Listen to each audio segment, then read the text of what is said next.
Another celebrity doctor just sold his Bel Air Spec home at auction. A record-breaking $250 million home has gone up for sale. And a Barbie house is now available for rent on Airbnb, and you can stay there for free. Today, let's talk about some of the top real estate headlines of the week. Celebrity plastic surgeon Dr Nassif, the one who is most known for his role in the TV show Botched, has finally sold his Spec mansion in Bel Air. And it might sound a little bit weird to hear about a doctor who's building a mega mansion on Spec, but this is not the first time that we've heard about this happening in LA. Dr. Alex Khadavi built a wild home at 777 Sarbonne Road a few years back. That one he kind of had a hard time selling. Ultimately, it sold at auction for like $40 million less than the original asking price. Now, Dr. Nassif didn't get hit quite as hard as Dr. Khadavi, but his home still sold for way less than he was hoping for. This one's located at 1035 Stradea Road. Nassif originally bought the lot back in 2015 for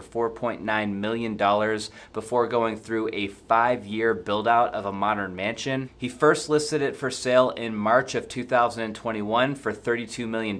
According to Zillow, the house has 7 bedrooms, 14 bathrooms, and just over 12,000 square feet. Here's a drone shot. You can see there's a few swimming pools and I think 3 stories in total. This is the entries behind a big motorized gate. The house, like you guys can see, has really cool finishes inside. Obviously, there's lots of big multi-slide doors. It's got a bar with a bunch of wine storage. There's a nice sized primary suite, beautiful walk-in closet, a movie theater. This place has everything you'd expect for a $30 million house. Even though this place is awesome and is sitting in a great location as well, they still had a hard time selling for some reason. Like I said, the original asking price on this one was $32 million in March of 2021. The price was dropped a bit and the home finally went under contract by January of 2023. But that deal must have fallen apart. The home was relisted for sale for $29 million, then dropped to $28 million, and then dropped to $17 million before finally selling for $18.4 million before the auction fees. Concierge Auctions hosted this auction. That's the same group who's hosted the auction of quite a few other high-profile mega mansions in LA. Chad Roffer said that the bidding was actually pretty competitive this time. They had 10 qualified buyers, with the top bidders interestingly residing outside of the LA market.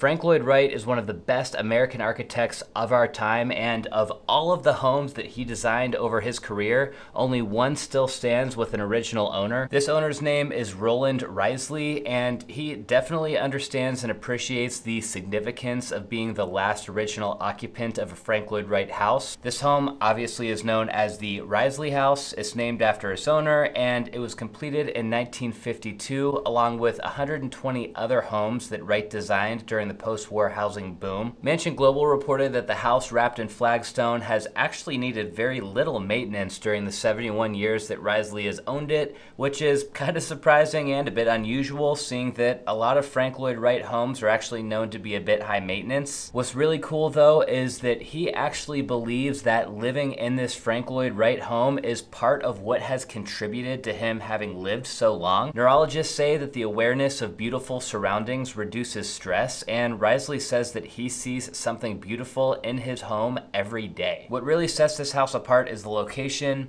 His home is built on a hillside in the woods of Pleasantville, New York, so he has beautiful scenery in every direction. Pretty cool story. Okay, and really quick interruption before we move on. My first time Homebuyer Academy training, you guys, is so close to being released. If you haven't seen me talk about it in my last couple of videos, I have a 15-step training guide that I've built out for first-time homebuyers. This basically written to help first-time homebuyers buy their first house step by step in order. If you're thinking about buying your first home anytime in the near future, then I think this training is probably going to be a really good fit for you. I think you're really going to love it. Click the link down in the description to sign up to be notified as soon as it's released. I'm going to make sure that everyone who's on that list gets a special discount code. Anyways, that's it. Thanks for listening. Back to the video. In Bel Air, a home has kind of hit the market for $250 million. There surprisingly isn't a ton of press on this story, and you actually can't even find the listing on Zillow. The story on this one is that Gary and Karen Winnick bought the house in the year 2000 for $94 million, which at the time set a record for the most paid for home in America. And even crazier, this couple had bought the house from David Murdoch. David bought the house in 1980 for $12.4 million, and in 1980, 1980, that also set the record for the most paid for a private home in America. I guess this house has kind of a history of setting records. It's a neoclassical style home built in the 1930s, located at 10644 Bellagio Road in Bel Air. It's a monster of a house with 60 rooms, 40,000 square feet, sitting on 8.5 acres, and it's right next to the Bel Air Country Club. I'm not sure the whole story or the motivation here, but by the looks of things, they aren't all that motivated to sell this place. Back in 2019, there was a similar buzz going around. The home was being marketed for a bit less at that time, $225 million. So something tells me that this is one of those situations where it's like, I don't really need to sell the house, but if someone comes forward with $250 million bucks, then sure, I'll take it. The commercial real estate market continues to show signs of weakness, and the LA office market specifically seems to be getting hit the worst. See, commercial real estate has been in trouble for a while now. We've talked about this on the channel before.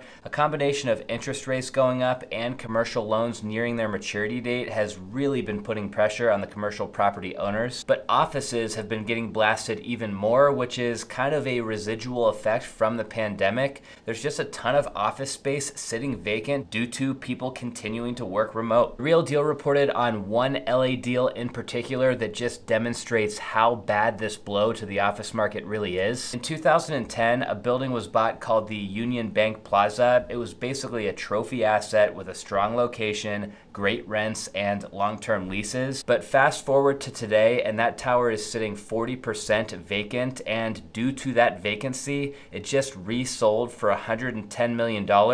This was half of what the last owner paid for the building in 2010. Just let that sink in for a second. A group bought an office building in downtown LA in 2010 for $220 million. Then they sat on that building for 13 years before reselling it just now for $110 million. 2010 was generally a great time to be buying real estate. That's just a few years after the last huge financial meltdown where you could pick up properties for pennies on the dollar. So to think about buying a deal back in 2010 and holding it this long and losing over $100 million is just mind-blowing. Real Deal says that about a third of the office buildings in downtown LA are vacant, and tenants are becoming less willing to sign long-term leases, all while landlords are dealing with mortgage payments that are higher than ever. They say that experts are predicting values in this area will plummet by 40 to 55% over the next 3 to 5 years as leases continue to expire. Definitely not a good time to own office real estate. Maybe it's a good time to think about starting to invest in office real estate.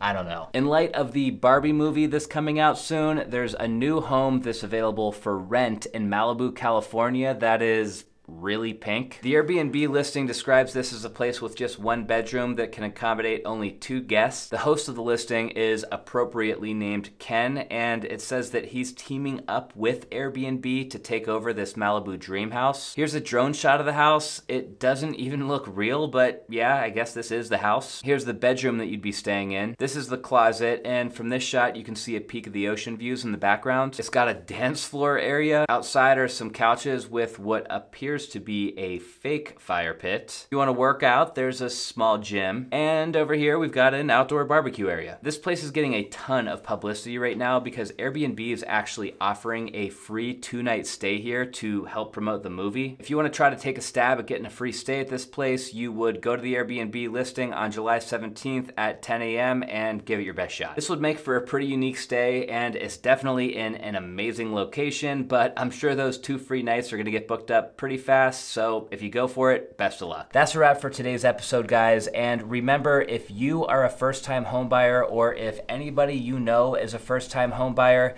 click the link down in the description and input your information. That way you're notified when my First Time Homebuyer Academy is released here in a couple of weeks. I'll see you guys next time.